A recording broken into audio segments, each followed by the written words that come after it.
The learning page চ্যানেলে তোমাদের সবাইকে জানাই স্বাগত। আগের ভিডিওতে আমি তোমাদের এর যে মিনিংগুলো বলে দিয়েছি। আজ তোমাদের শুরু করবো, মানে প্রথম পার্ট ওয়ানে যে মিনিংগুলো ছিল, মানে প্রথম প্যারা, সেটা আমি তোমাদের পড়িয়ে দিয়েছি। আজ আমি তোমাদের ওয়ার্ড যে নেক্সট আছে সেগুলো করাবো, আর তার সাথে অ্যাক্টিভিটি 1, 2ও তোমাদের আমি করিয়ে দেবো। তাহলে ওয়ার্ড নেক্সটে কী দিয়েছে সেটা আমরা দেখে নেবো, চলো। ওয়ার্ড নেক্সট মানে অ্যাকচুয়ালি বাংলায় কিন্তু আমরা কিন্তু সমার্থক শব্দ হিসেবেও বলতে পারি। আমাদের প্রথমেই দিয়েছে আউটস্টিক। আউটস্টিক মানে কি? আউটস্টিক মানে গ্রামের যে শেষ প্রান্ত সেটা। তাহলে তার অপোজিটে কি বলেছে?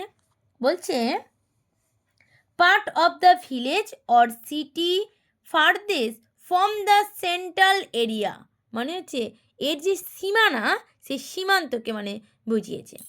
হাটলট, হাটলট মানে কি? হাটলট মানে গুটিসুটি মেরে বসেছিল যে বাঘটা বুড়িটার এতে, সে হাটলট মানে গুটিসুটি। তার অপোজিট মানে তার সমার্থক শব্দে কী বলেছে? কুলেট আপ, মানে এটা হচ্ছে গুটি মেরে থাকা, এরও অর্থ কিন্তু গুটি মেরে থাকা। তারপরেরটা কি দিয়েছে? বলছে ম্যাটার। ম্যাটার মানে কি হচ্ছে? বিড়বিড় করা। তার সমার্থক শব্দ কী বলেছে? বলছে talk incidentally in the low voice, মানে মৃদু কিন্তু অস্পষ্ট স্বরে বলল। সফট, সফট মানে হচ্ছে সজোরে ঠেলে দিয়েছিল। তার বলেছে কি ওয়ার্ড নেক্সটে? বলছে push something in rough way, মানে ঠেলে, এটারও মানে কিন্তু ঠেলে দেওয়া। ডেথফুল, ডেথফুল মানে হচ্ছে ভীতপ্রদ, মানে ভয়ানক। আর হচ্ছে ফেয়ারফুল মনে হচ্ছে কিন্তু ভয়ানক। তাহলে এই ওয়ার্ড নেক্সটগুলো তোমরা কিন্তু খুব ভালো করে দেখে যাবে। তোমাদের কিন্তু পরীক্ষায় দেখবে যে কটা লেসন হবে তার মধ্যে এই ওয়ার্ড নেক্সট কিন্তু দুটো দেয়, তাই তোমরা এটা কিন্তু খুব ভালো করে দেখে যাবে। চলো এবার চলে যাবো আমরা অ্যাক্টিভিটি 1। অ্যাক্টিভিটি 1-এ কী বলেছে? বলছে the tick the current, tick the current alternative, মানে হচ্ছে এর যে উত্তরটা হবে তার মধ্যে আমাদের টিক দিতে বলেছে। প্রথমেই কি বলছে? The tiger look shelter near the house of. তাহলে শেল্টার মানে, শেল্টার মানে হচ্ছে আশ্রয়। তাহলে বাঘটি কোথায় আশ্রয় নিয়েছিল? দেখো অনেকগুলো অপশান আছে, তার মধ্যে কী হবে? অ্যান ওল্ড ওমেন, মানে হচ্ছে পুরনো, মানে বৃদ্ধা মহিলার ঘরে মানে আশ্রয় নিয়েছিল।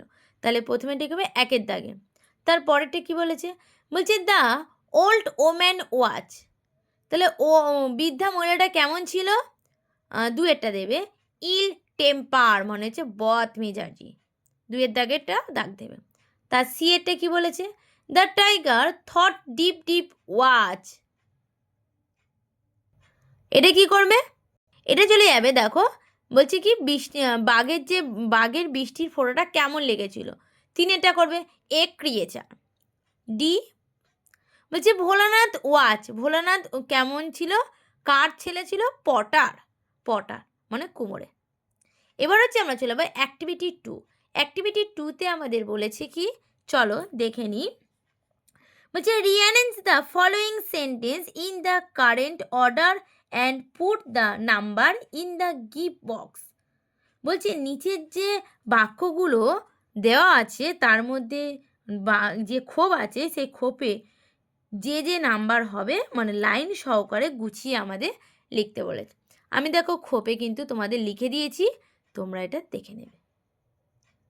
তোমাদের এই অ্যাক্টিভিটি 1, 2 হয়ে গেল। এবার আমরা চলে যাব অ্যাক্টিভিটি 3-তে। অ্যাক্টিভিটি 3-তে কী বলেছে? বলছে আনসার দ্য ফলোয়িং কোশ্চেন, নিচের প্রশ্নগুলো উত্তর দাও। চলো আমি তোমাদের মুখে মুখে একটু বলে দিই। বলছে what do you think you Bholanath reaction be if he know that the animals হাটলান in the dark watch actually a tiger. Bholanath যদি জানতো যে অন্ধকারে কুঁড়ে ঘরে শুয়ে থাকা প্রাণীটি সত্যি একটা বাঘ, তাহলে কি ভোলানাথ তাকে ধরে আনতো? বা সেটা তার কি মনে হয় সেই ভেবে একটা তোমাদের উত্তর লিখতে বলেছে। আমি তোমাদের একটা উত্তর বলে দিচ্ছি, তোমরা কিন্তু যে যার মনে হয় সেভাবে তোমরা লিখবে।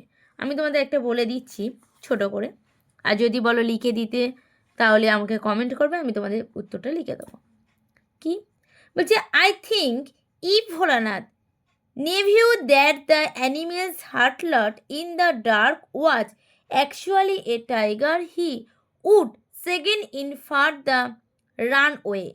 বলছে, আমি মনে করি ভোলানাথ যদি জানতো যে অন্ধকারের কুঁড়ে ঘরে শুয়ে থাকা প্রাণীটি আসলে বাঘ, তাহলে সে ভয়ে চিৎকার করে উঠত আর দৌড়ে পালিয়ে যেত, সে কখনোই তাকে ধরতো না। তাহলে তোমাদের অ্যাক্টিভিটি 3ও হয়ে গেল। এবার আমি পরের ভিডিওতে আমি তোমাদের আবার যে ভোলানাথে মানে যে গল্পটা all the began with deep deep এর পার্ট 2 যে এটা প্যাসেজটা আছে সেটা আমি তোমাদের পড়াবো। আজ তোমাদের এই পর্যন্ত, পরের ভিডিওতে আবার দেখা হচ্ছে, বাই।